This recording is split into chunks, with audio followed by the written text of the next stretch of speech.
Hello all, thank you for taking the time to watch our first video that we released last Friday, and I am grateful for your kindness and positive response to it. As the first video was appreciated so much, I wanted to connect with you again and assure you that we will continue to do these videos as often as necessary to keep you informed. Please continue to share these videos and other posts with your friends, families, and neighbors.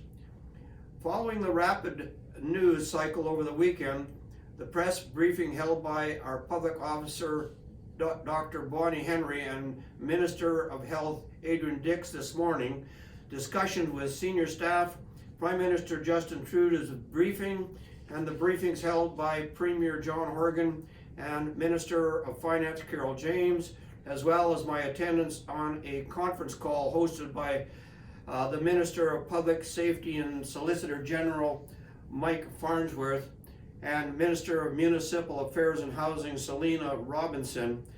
I felt it important to follow up with our community today on the COVID-19 pandemic. When the provincial state of emergency was declared last Wednesday, we as a provincial community were given direction by our government on how we would be responding. In this situation, the declaration requires us to follow the directives from our provincial health officer, Dr. Bonnie Henry. This is a good thing. The provincial emergency declaration gives us all a framework that allows our province and communities to be coordinated under a single action plan. The province has an entire team of expert staff working together so that our effort is united and that small communities like ours are not interfering with provincial efforts already in effect. It is imperative that the steps we take are informed by our public health officer. Dr. Bonnie Henry's orders are not suggestions, they are the law. Council and staff are taking these provincial orders from Mike Farnsworth and Emergency Management BC very seriously.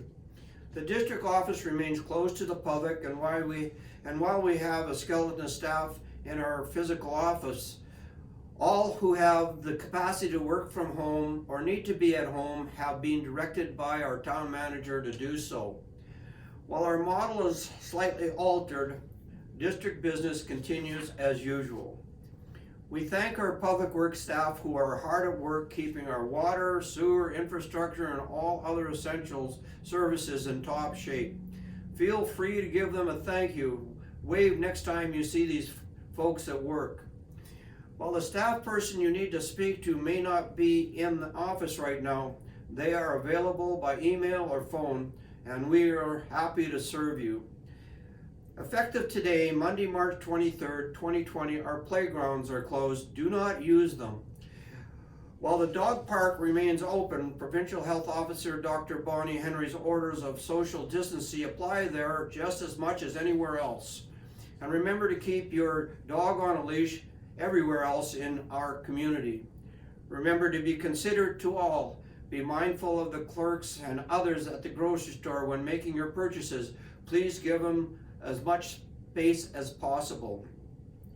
We cannot overstate how much we appreciate the efforts from those of you already in compliance, practicing social distancing and listening to Dr. Henry. For those that feel the rules don't apply or you are not at risk, this is not about you. This is about your parents, your grandparents, your neighbors, our nurses and doctors, our grocery store clerks, and gas station attendants. You are tasked with keeping all of these people safe and healthy. When you stay home, you make a greater difference than you can even imagine. I am so grateful and so proud of the community's response to this pandemic from the Sixmoose and area. Please, for everyone, stay calm, stay home, and stay distant.